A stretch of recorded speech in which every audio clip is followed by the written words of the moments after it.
আসসালামু আলাইকুম। YouTube channel education জোনের পক্ষ থেকে সকলকে জানাই প্রাণঢালা ভালোবাসা ও অভিনন্দন। প্রিয় শিক্ষার্থী বন্ধুরা, আশা করি সকলে ভালো রয়েছো। আজকের আমরা ভিডিও টিউটোরিয়ালে দেখব যে সেলসিয়াস থেকে ফারেনহাইটে কিভাবে রূপান্তর করা যায়। অর্থাৎ সেলসিয়াস মান দেওয়া থাকলে সেটার ফারেনহাইটের মানটা কত হবে সেটা কিভাবে দেখা যায়। তার আগে আমি তোমাদের একটা সমীকরণ একটু তোমাদেরকে নিয়ে আলোচনা করে দেখাই। যে আমরা জানি সি রে কী দিয়ে ভাগ করব, 5 দ্বারা যদি আমরা ভাগ করে দেই তাহলে ফারেনহাইট F - 32 ডিভাইডেড হচ্ছে কত, 9 এর সমান হয়ে যাবে।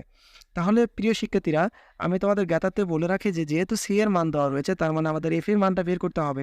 তাহলে আমি যেটা করব, এটা যদি সমীকরণটা এইভাবে ভাঙাই যে 5 × F - 32 ইকুয়েশন হচ্ছে 9c। দেখো তো এটা বুঝছো কিনা। হ্যাঁ, আমরা একটু আর গুণ করে নিয়েছি। এখন আমি যেটা বলবো সেটা দেখো যে এইখানে 5টা আমাদের কি অবস্থায় রয়েছে। 5টা একটু দেখো তো গুণ অবস্থায়, তার মানে অবশ্যই গেলে কি হয়ে যাবে, ভাগ হয়ে যাবে।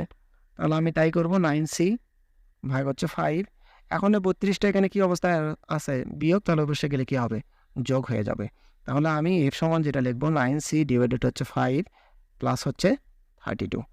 তারপরে আমি যদি লসাগু করে দেই তাহলে এটা আমি যেটা পাবো 5 থাকবে 9c প্লাস হচ্ছে এটাতে আমি যদি গুণ করি কত হয়ে যাবে, দেখো তো 160 হচ্ছে না। একটু খেয়াল করো, কারণ এর নিচে কত আছে, হর 1, আর 1 দ্বারা আমরা এই লসাগুটা ভাগ করে দেবো। তারপরে ভাগফলটা দ্বারা ওইটারে কী করে দেবো, গুণ করে দেবো। তার মানে ভাগফল হবো 5 দ্বারা ওটারে গুণ করলে 5 দুগুণে 10 শূন্য, হাতে থেকে 1, 3 5 15 রেখে 160।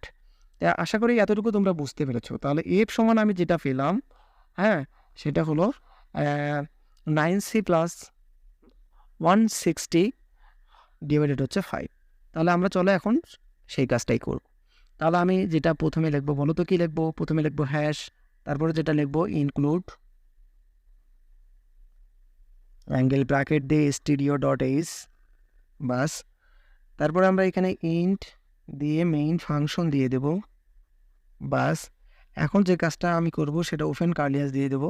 আমি তোমাদেরকে বলছিলাম ওজন, উচ্চতা, তাপমাত্রা এগুলো কী হয়ে যায়, ভগ্নাংশ হয়ে যায়। তাহলে আমরা যে কাজটা করব সেটার জন্য আমরা ব্যবহার করব ফ্লোট। আমরা জানি ফ্লোট নামক কিওয়ার্ডের মাধ্যমে কি করতে হয় বলো তো, হ্যাঁ, ভগ্নাংশ ডিক্লেরেশন করতে হয়। আমরা ফ্লোট দিয়ে দিলাম। তারপরে বলো তো আমরা কী নেব, আমরা যে ইনপুটটা নেব সেটা আসলে কি, সেটা কি আমরা যে ইনপুটটা নেব সেটা কি সেলসিয়াস না ফারেনহাইট।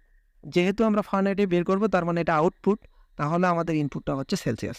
তাহলে আমি এখানে সেলসিয়াস নিয়ে নিলাম, সি প্রতিনিধিত্ব করে নিলাম, যে ইনপুট নামটা দিয়ে দিলাম সেটা দিলাম সি, বাস। ভালো করে একটু খেয়াল করো। তারপরে যে কাজটা করব আমি সেটা হলো কি, আমি আউটপুট প্রদান করব কি ফারেনহাইট, তার মানে এফ নামক আরেকটা আমি কি ভেরিয়েবল ডিক্লেরেশন করলাম। তারপরে এই স্টেটমেন্টটা শেষ হয়ে গেছে, তার মানে আমি এখানে সেমিকোলন দিয়ে দিলাম। তো প্রিয় শিক্ষার্থীরা, আশা করি তোমরা এতটুকু বুঝছো যে আসলে কোনটা ইনপুট। এখানে ইনপুট কিন্তু সি আর আউটপুটটা হচ্ছে এফ। তারপর আমি ইউজারকে বলে দিব, প্রিন্টএফ এর মাধ্যমে আমি বলে দিব যে আমাদের ডিসপ্লে প্রদর্শন করবে সেটা হলো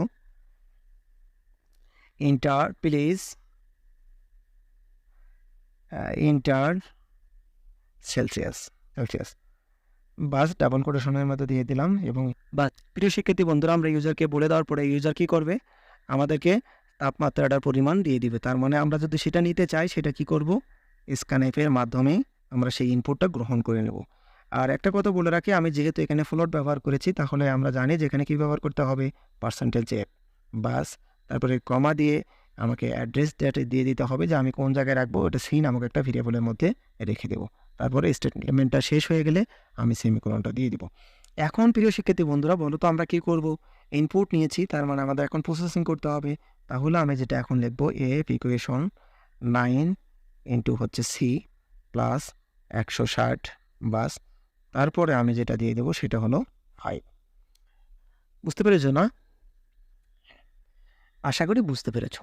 তাহলে এখন তোমাকে যে কাজটা করতে হবে তাহলে সেটা একটু দেখো। তুমি ইনপুট নিয়েছো, প্রসেসিং করেছো, তাহলে তোমাকে কী দিতে হবে বলো তো, আউটপুট দিতে হবে। তাহলে তোমাকে আউটপুট দেওয়ার জন্য সেটা যে লাইব্রেরি ফাংশনটা ব্যবহার করতে হয়, যে সেই লাইব্রেরি ফাংশনটার নাম হচ্ছে প্রিন্টএফ, বাস। তুমি এখন প্রিন্টএফ দিয়েই %f দিয়ে দিবা, কারণ ফারেনহাইটটাও কী হইতে পারে, ফ্লোট হইতে পারে, বাস। তারপরে নিউ লাইন দিয়ে দিলা এবং কোটেশনের মধ্যে রেখে কমা ব্যবহার করে তুমি এখানে প্রদর্শন করলা হচ্ছে এফ, এবং তোমার লাইনটা কী হয়েছে, শেষ হয়েছে, তার মানে তুমি সেমিকোলন দিয়ে দিবা। এরপরে প্রিয় শিক্ষার্থী বন্ধুরা দেখো তো আমি কি মেইন ফাংশনের সময় ইন্ট নিয়েছি? হ্যাঁ। যদি ইন্ট আমি এখানে গ্রহণ করে থাকি তাহলে আমাকে যেটা করতে হবে সেটা হলো এখানে রিটার্ন 0 দিতে হবে। ব্যাস, সেমিকোলন দিয়ে দিলাম এবং তারপরে যে কাজটা আমাকে সেকেন্ড ব্র্যাকেটটা ক্লোজ করে দিতে হবে। তো প্রিয় শিক্ষার্থীরা আশা করি তোমরা সেলসিয়াস থেকে ফারেনহাইটে কীভাবে রূপান্তর করতে হয়, তার একটা সি প্রোগ্রাম বা সি ভাষায় একটা প্রোগ্রাম কীভাবে লিখতে হয় তা তোমরা সুন্দরভাবে বুঝতে পেরেছো। আর এই জন্যই তো আজকের ভিডিও টিউটোরিয়ালটা আমি এখানেই শেষ করছি। সকলেই ভালো থাকো, সুস্থ থাকো। আল্লাহ হাফেজ।